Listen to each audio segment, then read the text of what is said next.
It's not really just working somewhere besides the office. It's figuring out how do you bring the best team dynamics and develop the same type of culture that you need to develop at any company, but you have a different type of nuance, right? So we were pretty fortunate when we started.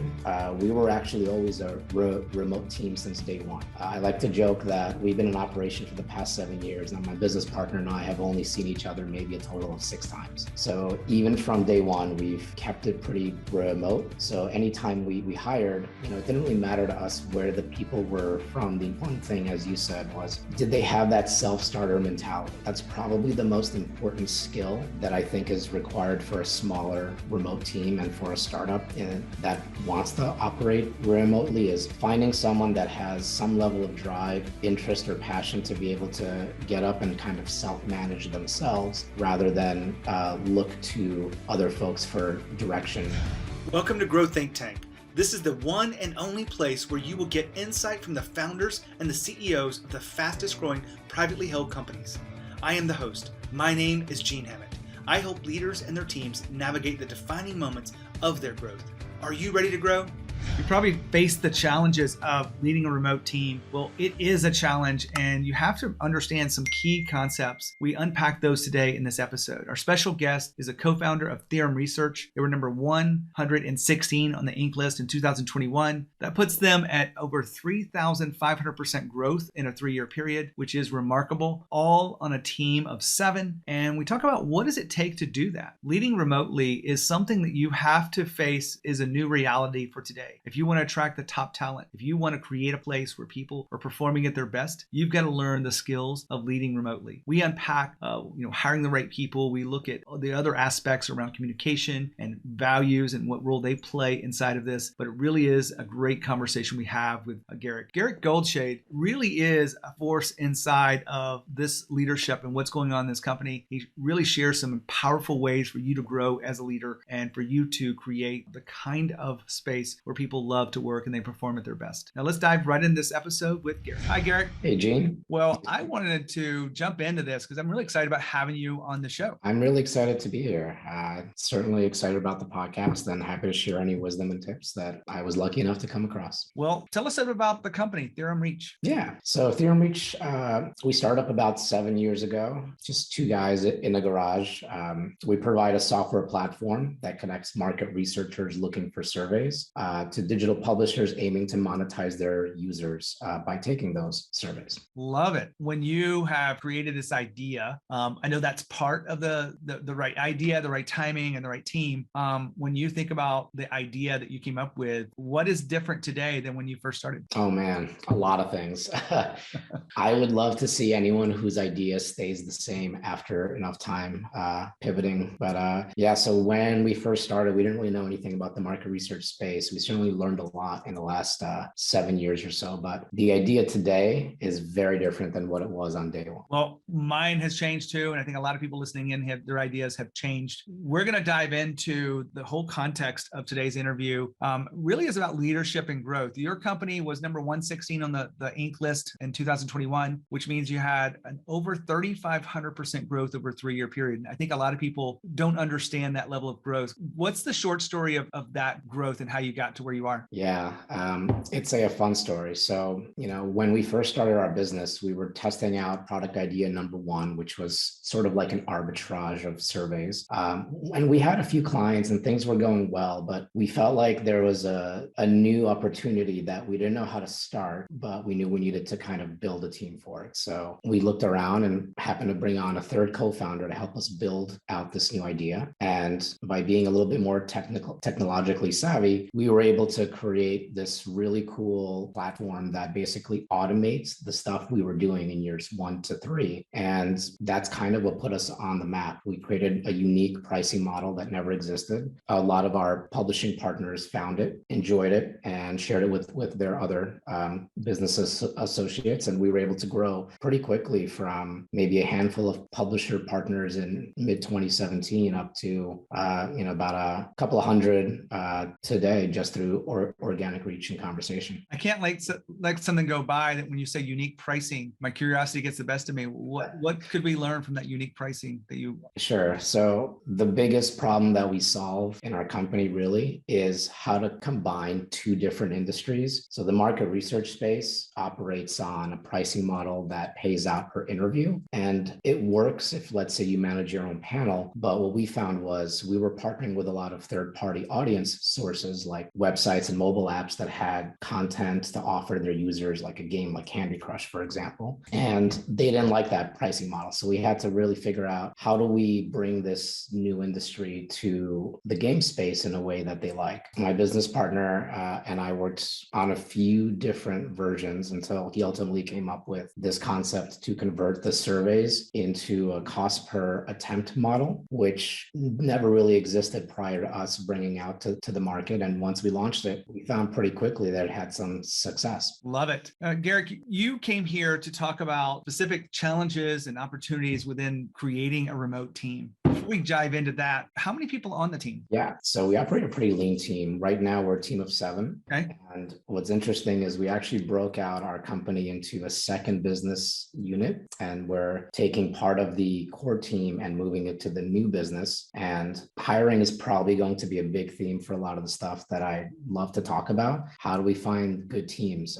We're figuring that out today as well. So we definitely have to backfill on the old team and hire up for the new team. Let's take a look at this whole remote team kind of thing. Sure. We can start anywhere you want to, but when you think about your journey of remote teams, I think a lot of people are getting more used to it, but they're still kind of curious around what creates the unity and the alignment across remote teams. Also, we got to bring in people that can be empowered to work remotely, because it is a challenge for some people to stay on task without being micromanaged. Where do you want to start with today's conversation? Yeah, I mean, there's so much to tackle there, right? I think one thing that I've started realizing recently is the concept of a remote team. It's not just like the opposite of an office, right? There's so much more nuance between having a remote team and then having a team that goes into the office and everything in between. So I guess probably, I'd love to tackle what is core to running a remote team that's different from managing a team in the office, and what are the similarities, but really, why are they not just opposites of each other? Sure, let's start there. Yeah, I mean, it's not really just working somewhere besides the office. It's figuring out, how do you bring the best team dynamics and develop the same type of culture that you need to develop at any company, but you have a different type of nuance, right? So we were pretty fortunate when we started.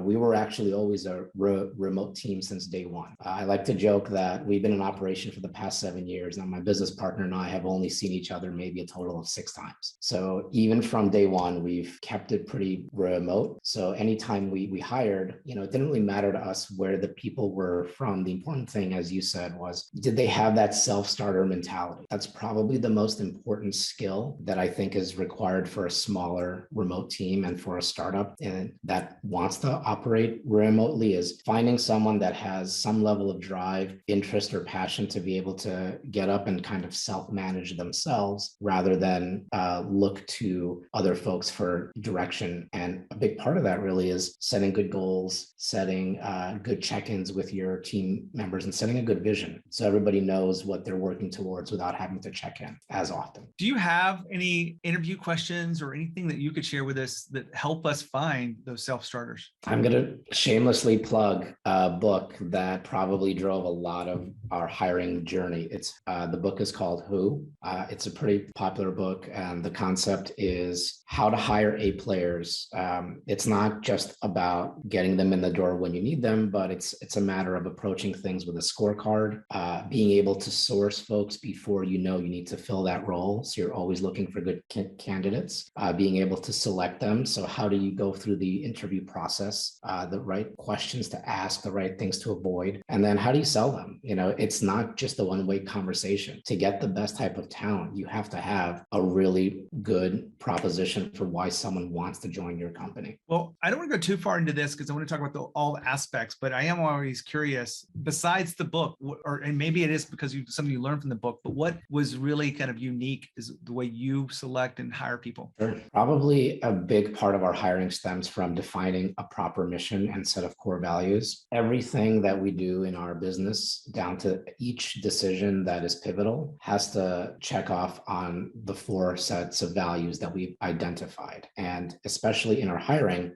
managing a scorecard with those values with every conversation we have is really crucial to finding the good talent. So even before we bring in the rest of the team to jump on the phone with a prospective candidate, even if they have the most amazing resume on paper, I'll spend 30 minutes in a very informal conversation, just getting to know a little bit about them, having them ask any questions about how the business operates, just to get a sense of how do they approach their decision-making process. And Garik just talked about defining your mission and the core values. Let's take a moment here to look at why they're so important. Well, your mission is critical because you want to not just hire people to do a job. You want to invite people on that mission with you. You want to be clear about what that means. It should have an emotional reaction when you share what your mission is, and people should be connected to that mission across the organization. It's not just at the founder level, it's everyone in the organization. That is a critical component. Now, the second part of that is core values. Now, a lot of people do these because they've read it in a book somewhere and they feel like, it'll create some kind of structure. But the real key here is create core values that you live by. These values are part of the rituals and interwoven into who you are as an organization. You do them on a daily, sometimes weekly basis based on different rituals that allow you to live the values. And everyone knows how to make decisions based on these values. You're making decisions in alignment with it. And people are promoted and developed and even exited a company because of their alignment to the core values. That's why it's so important. Back to our interview. Love that. Appreciate you sharing that piece, because I think that comes up a lot on this podcast as it relates to finding the right people. So I want to ask you this, besides hiring people, how do you create the kind of unity and alignment across your team as you guys work on these complex products and you do it in a lean fashion? Yeah, there are a lot of different steps there. Probably the most important thing is making sure there's good communication always. So because we're remote, we have to fill in a lot of the blanks when it comes to proper FaceTime. We follow kind of a scaled down version of Kanban, which is even more of a scaled down version of an agile methodology. All that to say, we make sure to have daily video check-ins so everyone can see everyone else. Everyone has a chance to go through what they worked on yesterday, what they're working on today. In our weekly team meetings, which are also with video on, we encourage everyone to just share something interesting. It doesn't have to be about work. What are they thinking about? What problems are they having? How is their weekend? Something to just share a little bit of personality to help develop that remote culture. And then probably just as important as anything else is quarterly meetings and check-ins to make sure we're hitting our annual goals and having goals for the next year, 3 years, and the 10-year overarching goal. So it's really a lot about deadline management and setting good goals. Now, I want to put a spotlight on that personality part, because a lot of people think, oh, we're just so busy. We're going to make these meetings as short as we possibly can. But you're adding in there this moment. I don't know, is it 3 minutes or 5 minutes or 10 minutes of this personal element?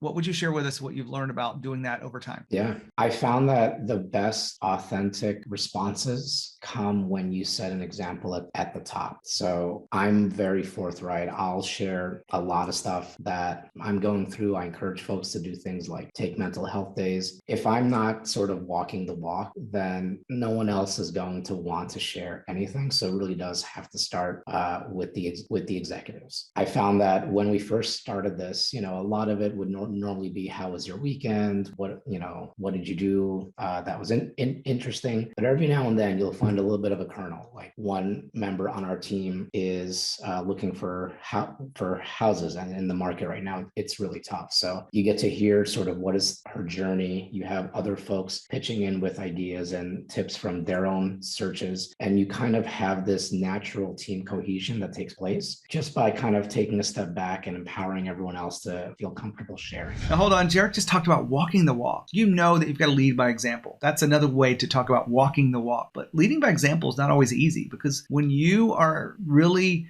needing to be open and transparent with someone, it takes a lot of courage. It takes a lot of confidence that this won't be used against you, that it truly will be taken for what it is a chance for you to be vulnerable, be courageous. And walking the walk means that you are not always doing the easy thing. Sometimes it's the hard thing that you have to do. And in leadership, this is something that you've got to do consistently. If you get out of alignment, you do it sometimes, it just doesn't have the impact that if you do it all the time. That's the reason why it's such an important force inside of your own leadership. If you want to look at anything inside your organization, this is one of the first places to start is, are you walking the walk? Are you truly leading by example? And be critical with yourself. Where could you do a better job? Where are you truly out of alignment with the words that come out of your mouth versus what you're actually doing? That's what's important. And that's what people see. They see everything. Back to the interview. I appreciate you sharing that with me because I've seen the power in my own team. We've been asking simple questions like, what's your favorite vacation spot? What's your favorite movie? And I feel like I'm getting to know my people at a much deeper level. And it has nothing to do with the work, but we laugh and we connect on these things. It's been pretty fun. I think that's great. I think just any chance to be authentic, at the end of the day, we're very blessed to be, at least for our company, we're in a space where we can be a little bit more relaxed. We're not quote unquote saving lives. So especially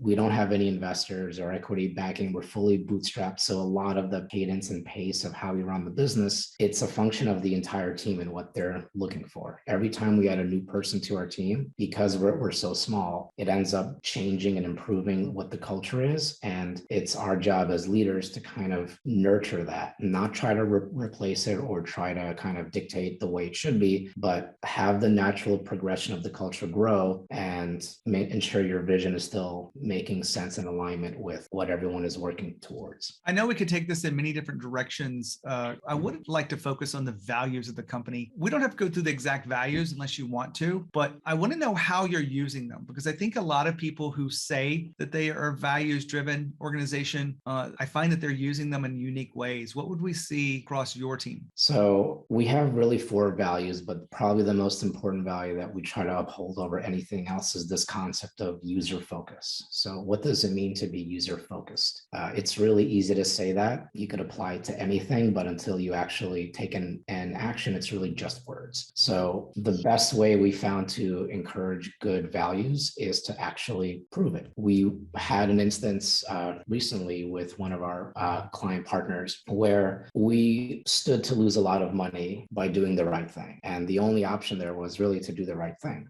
It wasn't really much of a conversation. It didn't have to be a long, difficult decision-making process because our mission states we have to be user-focused. So by having that as a core value, it really takes the guesswork out of making that decision. And it kind of becomes kind of like a natural step. You don't even think about it. And I've noticed in my own hiring, I start to apply this type of filter. When I'm speaking with potential candidates, I'm looking for keywords to see how have they been user-focused in their own careers or in their own lives. Will they be able to fit these values versus us trying to, let's say, morph a person, which is something I would never encourage someone to do. We try to abide by a simple concept. Avoid toxicity, which I think is from the Assholes Rule book. But generally one stray value or one person that isn't on the same page can have the chance to really wreak a lot of havoc. So again, we take the decision-making out of the process and just make sure we align with our vision. Everything kind of falls in place from there. It's probably the hardest part is setting up that vision. The whole theme of this episode is leading a remote team. And I've seen values as a very critical function of this because what you're expecting people to do is to make decisions when you're not in the room. And when you're remote, guess what? You're not in the room that often. Yeah. And so if you were talking to a founder about the importance of values and like really living them, not just having them and putting them out there and then pushing them aside and get to work, what would you say to that founder? You got to be comfortable being uncomfortable. I think I'm generally a pretty reserved person in my personal life, but for the success of my team, I have to be more open with how I share things and how I communicate information. So I found probably the best skill that has helped me is just to really be uncomfortably honest about things, being very transparent with folks, sharing sensitive information that I might deem, a little bit dangerous to share, but I'm creating a level of trust with someone else. Once that trust is in place, it almost empowers them to want to reciprocate by, going above and beyond and really participating as a true part owner in the company rather than someone that's just clocking in, for example. You said it well. Garik, I really appreciate you being here, sharing your wisdom and your journey of leadership. Awesome. Thank you very much. It was a great chance to get to share, and I loved hearing about your journey as well prior to the podcast. I encourage everyone get in touch with Gene if you haven't already. He's got some cool stories. Well, let me reflect back what we just heard here, because I think the challenges of running and leading a remote team are not new to anyone, and maybe they figure out, how do we do this better? What I heard in here is you've got to over communicate. You've got to create the kind of rhythm and the cadence inside this. And it may mean you do some things that aren't logical, like spending time on personal conversations, getting to know people. Also, being transparent and being authentic are not natural to a lot of leaders that are expected to be stoic, if you will. I really think that what we talked about hiring the right people, hiring people that are self-starters, great concept for you to understand. And what does it take for you to do that? Well, you understand those values up front, and you hire people that align with the values. And one of their values is really this user focus. This is a great example of what does it take to create the kind of unity and alignment across a remote team, and specifically leading a remote team for success. When you think about your own journey as a leader, you probably have some questions. You know that there's some things that you could work on and improve on. My hope is that you're leaning into those, that you're evolving every day, you're growing as a person, and you're growing as a leader. And if you do that over time, you'll see the benefit across the organization and across yourself too. It'll change your home life. It'll change your personal life. It'll change the way you lead and engage your people. I help people do that all the time. This is my job, is to help you really become an extraordinary leader. If you're curious about what that looks like and what does it take, you've got to go deep into some of the blind spots, into the shadows of who you are, to address what's really going on that keeps you from being the leader that you could be. And you don't have to be overwhelmed. You don't have to lead through burnout. You have to really connect with this deeper sense of yourself. My job as an executive coach is helping you do that. Just schedule a call at genehammett.com and you can schedule that time with me. It's not a sales pitch, promise you. It is a chance for you to really, truly get clear about what's next. And I'd love to do that for you if you are listening this deep into this show. Garik, thank you for being here and sharing your wisdom. And when you think of growth and you think of leadership, think of Growth Think Tank. As always, lead with courage. We'll see you next time.